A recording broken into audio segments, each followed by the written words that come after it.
Olá, muito bem-vindo. Eu sou Roberto Samaschini e eu trago para você hoje o grande debate entre José Eduardo e Caio Coppola que acontece na CNN. E eles falam hoje sobre Lula não estar presente no ato do Dia do Trabalho.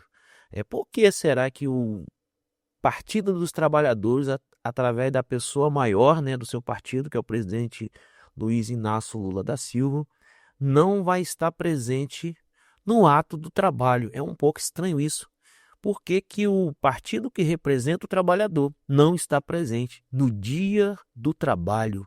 É estranho. Vamos ao O debate. presidente Lula não vai participar do ato pelo Dia do Trabalho em São Paulo. Ele gravou um vídeo para centrais sindicais. Olha só, dirigentes sindicais pediram para o presidente comparecer a este evento, mas aliados dizem que ele não quer se comprometer com atos esvaziados como no ano passado. Neste feriado, haverá eventos, ao mesmo tempo, em São Paulo e também em São Bernardo do Campo. No discurso gravado que a CNN teve acesso, Lula reforça que o movimento sindical precisa se atualizar, porque não alcança os jovens. Para o presidente, os sindicatos precisam renovar as pautas e melhorar a comunicação nas redes sociais. Ele também manifesta apoio a uma pauta bem polêmica que surgiu nesses últimos meses e deve ser colocada em votação neste ano lá no Congresso Nacional: o fim da escala 6x1. A gente vai agora ao debate, começando hoje pelo Coppola. Antes de mais nada, somos todos trabalhadores aqui, né? Jornalista, bacharel em direito, influencer, ex-ministro, advogado, tá todo mundo e todos os dias aqui no nosso grande debate trabalhando. Coppola, Lula acerta ao cobrar a atualização dos sindicalistas? Olá, Basília. Olá, doutor Zé Eduardo. Saudações à nossa audiência. Olha, esse fiasco do 1º de maio petista é uma excelente oportunidade para a gente falar não só sobre o movimento sindical, mas também sobre a impopularidade do governo Lula e também sobre a fraude bilionária do INSS, que inclusive beneficiou o sindicato dirigido pelo irmão do Lula. Vamos começar então pela corrupção do Instituto Nacional do Seguro Social, famoso INSS. Ao contrário da narrativa repetida a exaustão pelas gargantas de aluguel na imprensa, não foi o governo quem tomou a iniciativa de investigar essa fraude bilionária. Quem denunciou publicamente o escândalo foi o jornalista Luiz Vassalo, em 27 de março de 2024, que inclusive relatou a relutância do governo em divulgar os dados solicitados. Segundo ele, o aumento injustificável do faturamento dessas associações, desses sindicatos, foi constatado pela Lei de Acesso à Informação, dados que o INSS, de início, se recusou a fornecer. Foram meses de recusa e de recursos. Bom, tem mais. Logo depois da publicação da denúncia no site Metrópolis, a Controladoria Geral da União enviou a seguinte mensagem ao jornalista, aspas, a partir da sua reportagem, abrimos uma investigação preliminar. Mas, pessoal, isso foi no começo de abril do ano passado. De lá para cá, bilhões de reais foram roubados de idosos vulneráveis, mostrando que as instituições, sob comando de Lula e seus apaniguados, foram, na verdade, omissas. Essas instituições foram, no mínimo, negligentes. Eles sabiam das dezenas e dezenas de milhares de processos judiciais contra o INSS, contra os sindicatos, contra as associações. Eles sabiam do desfalque bilionário nas contas públicas, mas eles sabiam que a imprensa sabia e que, portanto, era impossível abafar o escândalo e não fazer nada. Por isso, ao invés de não fazerem nada, o governo Lula e seus indicados decidiram fazer muito pouco. E só agora, 1 ano e alguns bilhões de reais depois, tomaram a providência mais óbvia, que é afastar algum dos potenciais envolvidos. Mas, enfim, o ponto aqui é o seguinte: todo o mérito pela apuração, pela denúncia dessa fraude bilionária, pertence exclusivamente à imprensa. Assim como foi no caso do Mensalão, o primeiro de tantos escândalos de corrupção do lulopetismo. Agora, imaginem que decadente seria a participação presencial do Lula nesse 1º de maio. Um presidente com vasta experiência em escândalos de corrupção, que lidera um governo com menos de 30% de aprovação e que tem medo de afastar o seu ministro da Previdência, falando aí para uma plateia de sindicatos, de associações que potencialmente acabaram de roubar bilhões de reais de idosos vulneráveis.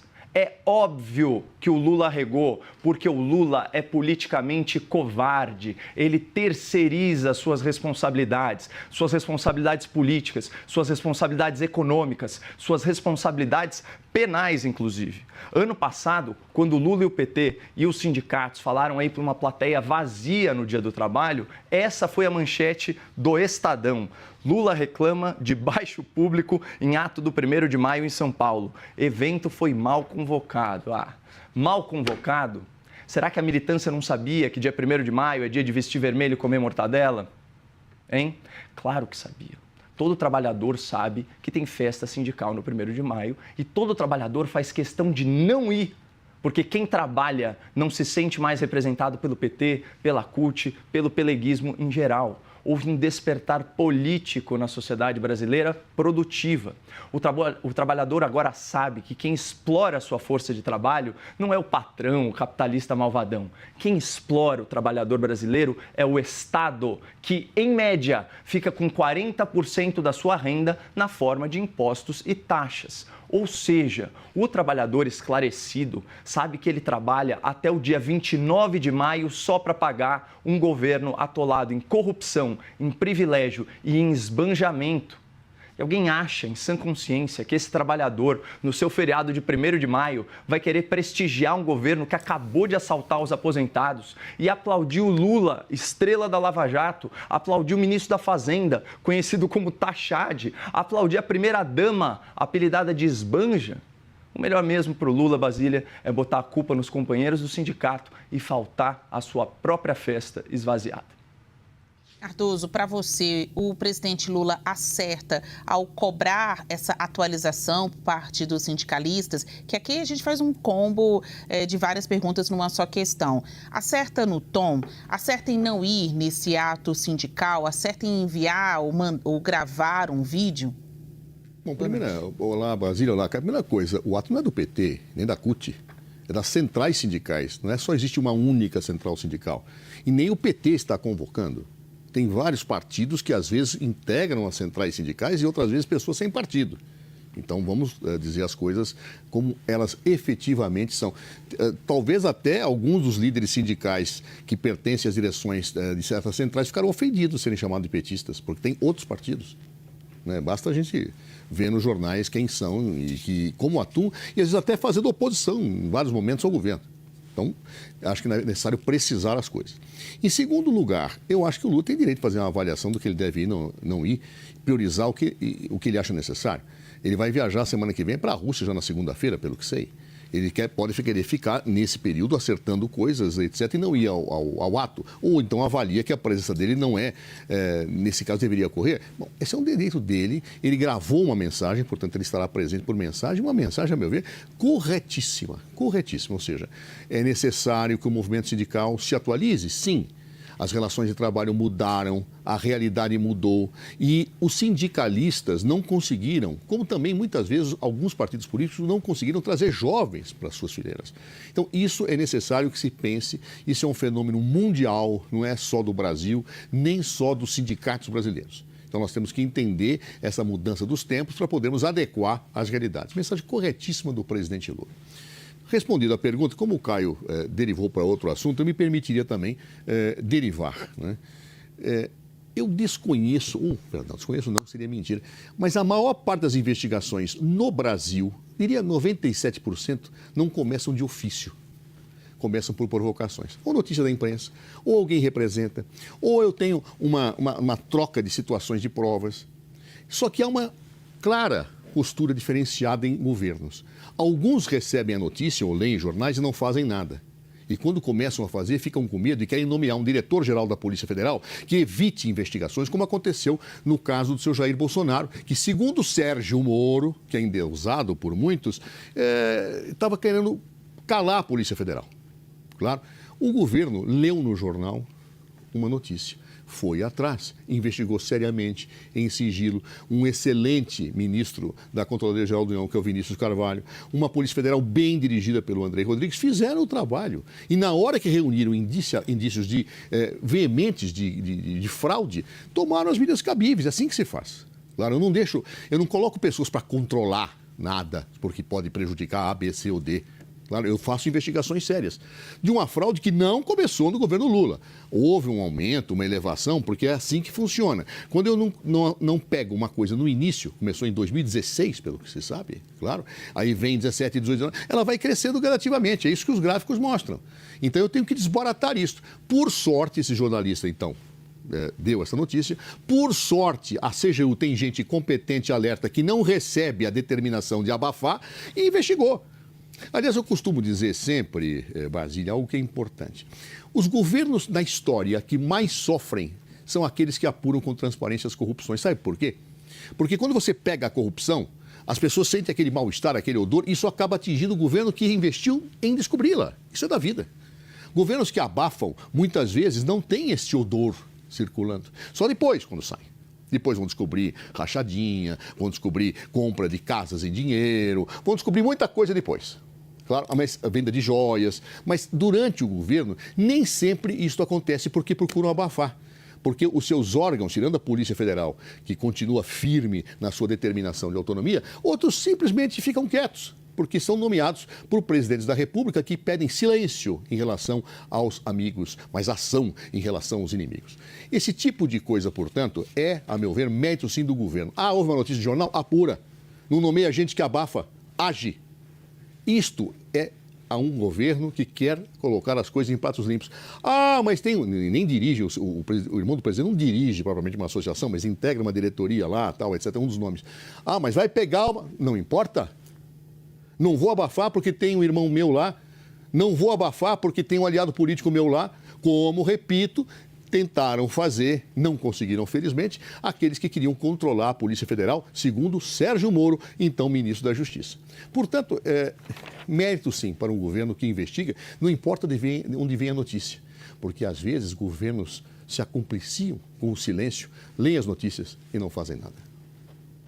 No pronunciamento pelo Dia do Trabalho, o presidente Luiz Inácio Lula da Silva falou de vários assuntos. Eu gostaria de debatê-los aqui com os senhores.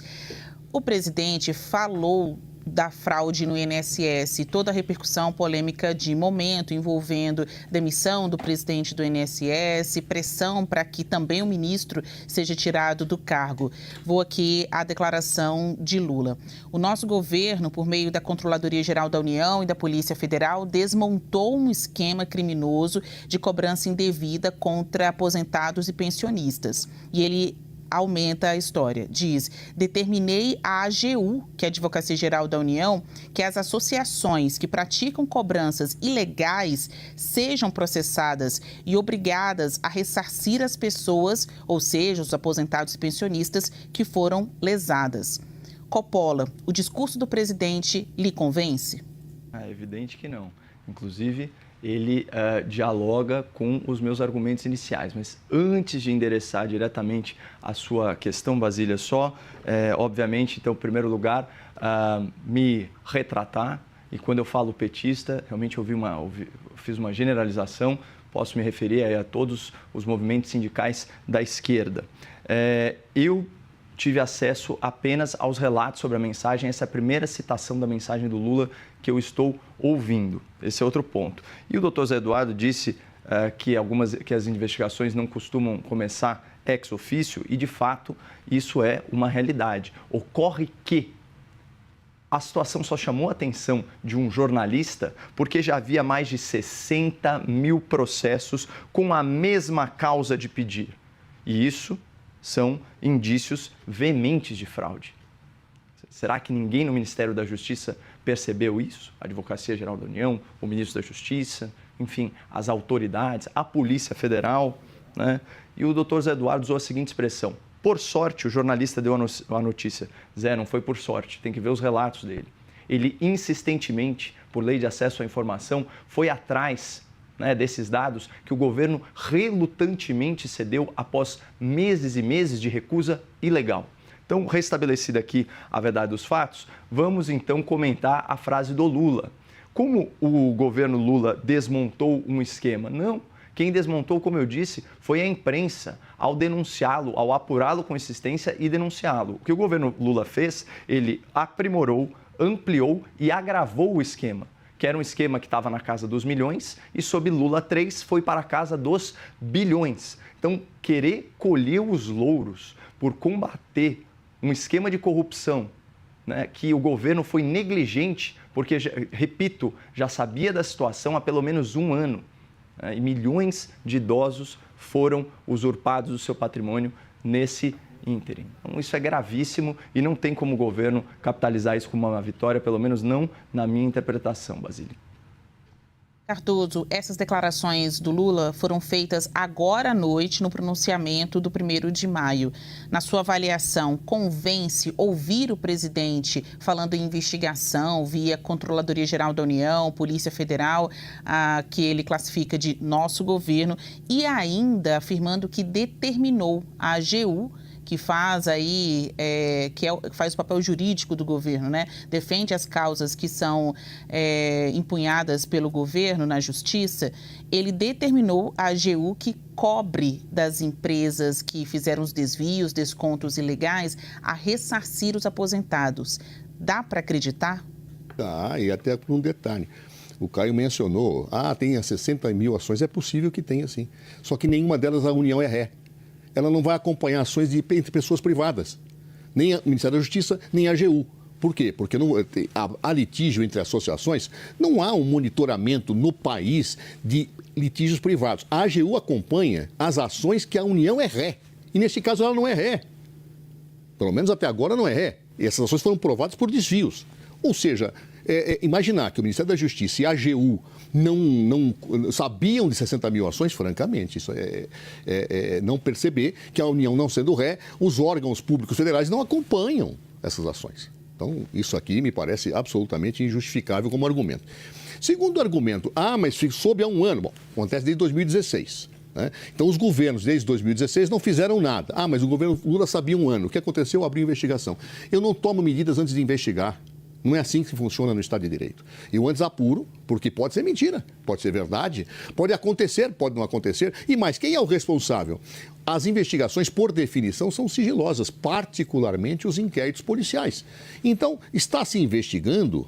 Bom, vamos investigar, vamos apurar, com todo cuidado, para não expor reputações, para não atingir coisas indevidas e para não dar situações de descabimento punitivo, porque se eu estouro uma situação antes daquilo que eu tenho nas mãos, eu posso simplesmente não punir quem deve ser punido. Então, no fundo, a CGU, a Polícia Federal, agiram corretamente. O governo não tentou abafar, como não tenta abafar nada. Repito, ao contrário de outros governos no passado, tentaram fazer. O governo cumpriu o seu papel, a CGU cumpriu o seu papel, a Polícia Federal, como sempre, cumpriu o seu papel. Vamos ver, eu não estou nem acusando as associações, eu acho que seria injusto fazer acusações, porque existe o direito ao contraditório, a ampla defesa, não foram nem denunciados, estão sendo investigados, mas há indícios fortes de coisas muito ruins ali. Vamos apurar e vamos punir. Nesse ponto tem razão, Basílio, o presidente Lula, ou seja, o governo não inibiu as investigações, orientou que sempre isso seja feito, mais uma vez volto a dizer, diferentemente de outro governo antecedente, que queria matar investigações. Vou dar 30 segundos para arrematar, então, esse primeiro bloco, já que informações novas foram surgindo aí nesta noite com o pronunciamento do Lula. É dia do trabalho, tem toda a pressão do trabalhador. Coppola, seus 30 segundos. Eu vou ler aqui matéria recente do site O Antagonista. Carlos Lupe, PDT, ministro de Lula, foi alertado sobre o aumento de fraudes nos descontos de pensões e aposentadorias do INSS em junho de 2023, mas levou quase um ano para tomar providências. As informações oficiais constam de atas de reunião do Conselho Nacional de Previdência Social reveladas no sábado, 26 de abril de 2025, pelo Jornal Nacional, fecha aspas e, sinceramente, oblitera o argumento anterior do meu estimado debatedor. Bom, pessoal, podemos perceber, né, que o Lula realmente ele está com dificuldade de estar em locais, né, públicos devido à sua rejeição, até mesmo entre aqueles que o apoiam. E Lula ele fala algumas coisas que realmente comprometem, né, a sua presença nesses locais. Por exemplo, Lula ele disse que não quer se comprometer com atos esvaziados, atos feitos exatamente pela esquerda. ou nesse caso aqui, os atos que são organizados por sindicatos trabalhistas. Então, Lula ele disse que ele não quer se comprometer com esses atos vazios. Agora, por que esses atos estão vazios? Por que essas manifestações, ultimamente as manifestações da esquerda, no PT, não está tendo, na verdade, expressão. Então, Lula realmente ele fica um pouco enrolado. E ele não convence com esse discurso. Ele fez ontem um pronunciamento dos trabalhadores, porque disse que não estaria em eventos públicos, porque não quer se envolver nesses eventos. E ele faz um pronunciamento aos trabalhadores. Mas Lula não convence. Ele não convence e ele sabe disso. Portanto, ele não tem nem coragem de estar nos eventos publicamente. Ele prefere ir para frente de uma câmera e gravar um vídeo. E sobre o INSS, também ele não convence com o seu discurso. E ele fala que o PT foi, né, o seu governo foi que, na verdade, descobriu a fraude. Não foi, né? Foi o jornalista. Isso é mentira. Isso não é verdade, isso é fake news. Não foi o PT que descobriu, muito pelo contrário, foi um jornalista que, ao ver um volume muito grande de ações, desconfiou dessas ações e foi investigar e acabou descobrindo. E sim, depois, o governo ele determinou que fosse feita uma investigação mais profunda e aí descobriu ainda algo maior. Precisamos saber que isso aconteceu em 2023. E o ministro de Lula, ele demorou 1 ano para tomar uma atitude, para liberar ou, né, acionar assim, as investigações de uma forma mais profunda. Então, gente, eu vou ficando por aqui. Muito obrigado. Se você gostou desse vídeo, deixe o seu like, deixe o seu comentário e se inscreva no nosso canal, porque a sua inscrição, o seu like, o seu comentário é muito importante para nós. Eu vou ficando por aqui. Até breve. Tchau, tchau.